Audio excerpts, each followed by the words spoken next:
Hi folks, welcome to Inside the Numbers, a video on the channel if you're new. I usually have the board behind me, breaking down stats, seasonal stats, long-term stats, whatever stat it is. I don't need that tonight, but I do need a visual of the cup, so I'm keeping the cup out for this video.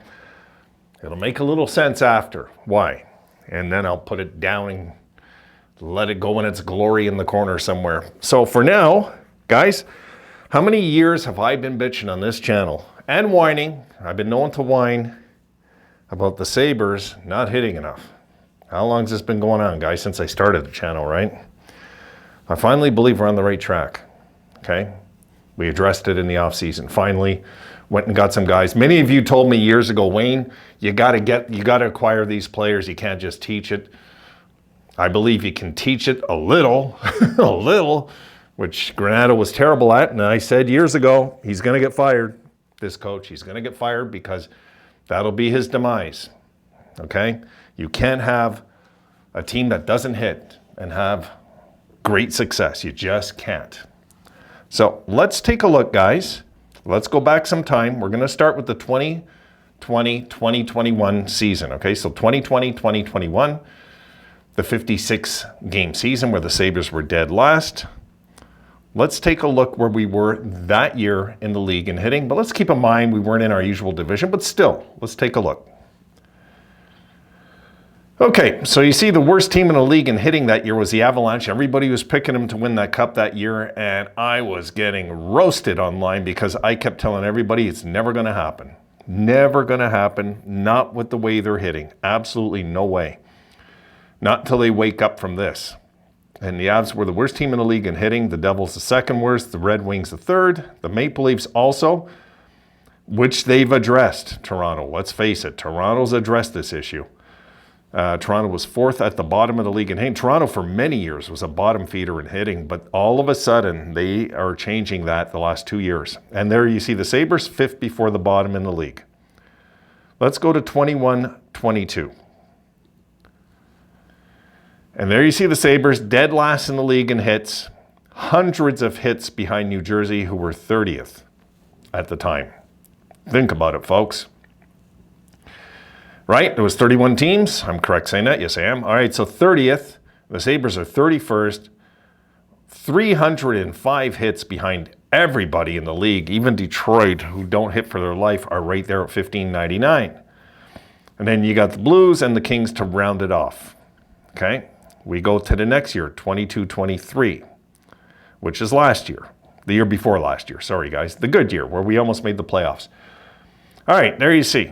The Sabres, 1,171 hits. The Ducks, 1,284. So we're at least 100 hits behind everybody. And there's the Hurricanes, guys. I'm going to address that in a second. The Hurricanes very quietly suck at hitting, and nobody talks about it. Everybody says Brindamore's this genius. Well, guys, I tend to differ when it comes to Brindamore. Thank God the Sabres did not get him as coach. There you see the Devils with their good season. Not much hits, though. And this is why I think the Devils eventually fizzled out a little too easy, actually. And anyway, we'll continue to talk about that in a sec. And there you see the Habs under St. Louis changing their system, which I understand when a team's young. When a team's young, you're not, they're not really teaching aggression till they get a little older, right? You notice these are young teams, the Ducks, the Sabres, the Devils, the Canadiens. Okay, we'll come back to this in a sec. So this is what led up to this year, okay? And I'm telling you, I'm a believer that you got to be a hitting team to win the Stanley Cup. Now, when one thing I want to say about the Avalanche, next year when they won the Stanley Cup, they weren't one of the top teams in the league in hitting. They weren't the worst anymore, though. They knew. They somehow knew. They were smart enough, I think, in their dressing room to know we're too soft, And if you look at the Avs run, they had an amazing run, the Avalanche, when they won that Stanley Cup. They were hitting like hell. Every game was like 40 hits. They were out there being physical. So I do believe you can teach it. This is my point right there, because the Avalanche, basically with the same roster, went from a non-hitting team to the best hitting team in the playoffs that year. And that's when I knew they're going to break through this year. This is the year they're breaking through. You could tell by a team physically if they're going to break through. Okay, let's go to this year's playoffs, guys, and we'll talk about it in this. This year's hits. All right, here's where the Sabres were this year. Big improvement. Let's take a look. Okay, these are the worst hitting teams in hockey. And you see the Sabres finished in front of 11 teams. 1,790 hits. And the year before, 1,171 hits. So we hit about 600, almost 700 more hits last year, guys. That's a lot. That's what, remember last year I was saying, I can live what they're hitting this year because finally the Sabres they weren't dormant anymore. They weren't exactly great, but they weren't exactly awful. Like the year before, there was games where they had less than 10 hits. I can't tell you how many times. And there you see the Hurricanes. I want to talk about that right now. Now the Hurricanes, you see the worst hitting team in hockey. And this is why last year, and the Stars, why I just didn't think these teams were going to win Stanley Cup. I just didn't. It's like I don't want to write them off, but take a look at the Avs. There they are again, very quietly though. So I knew if one of these teams is going to break through, and Dallas is a big team, but they're not a physical team. And if Dallas was going to break through, I figured they're going to throw like 40 hits a night. That's what they're going to do. But it didn't transpire. That's not what happened. So the Sabres, look, not a bad year in hitting, our best year in years. Well, our best year by far under Granato physically. Now let's look at the top teams in the league in hitting this year. Those are the worst. Let's look at the top. And there the Panthers are number one. Who just won the Stanley Cup, folks? Now you know why I got the cup out. The Panthers were number one in the league in hitting. The Bruins were number two. The Maple Leafs were number three. And look at number 7, the Lightning.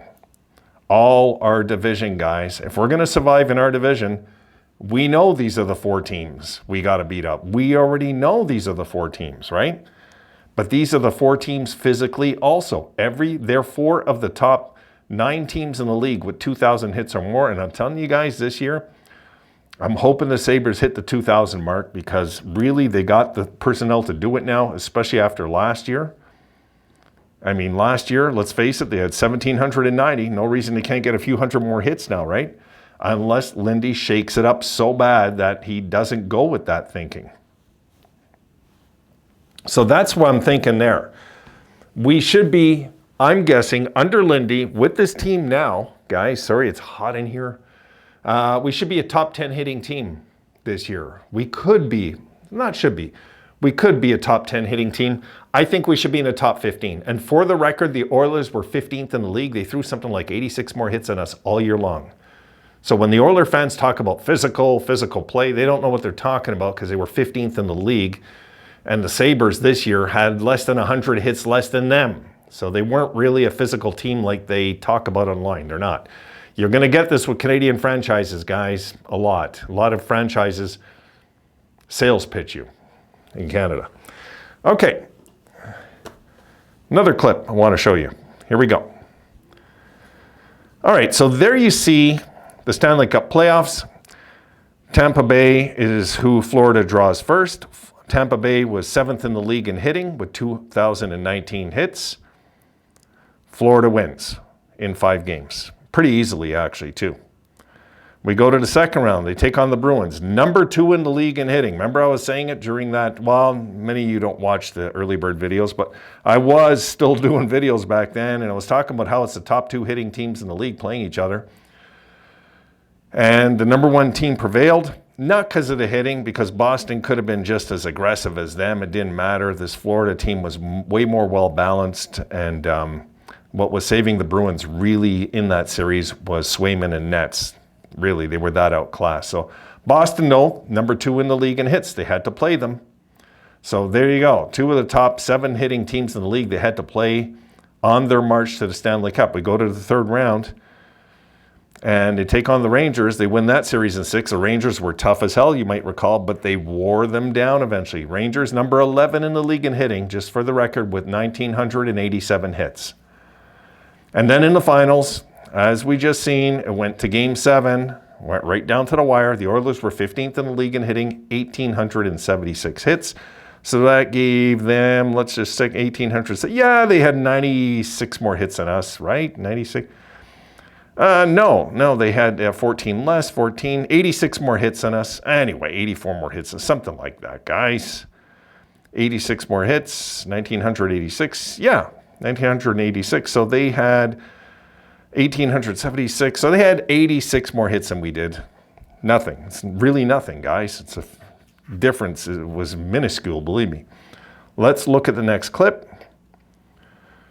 Now, Florida out-hit Edmonton 6 of the 7 games, 296 to 186 to win the Stanley Cup.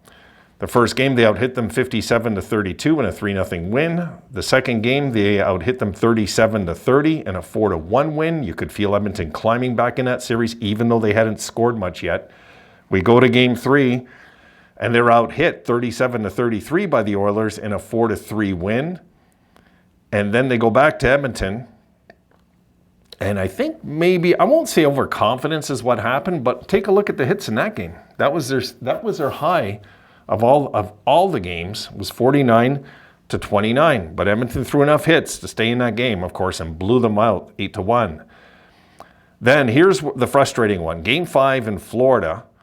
Florida dominate the game. They out-hit them also 44 to 16, but they lose 5-3 because the goaltending just was nowhere that night.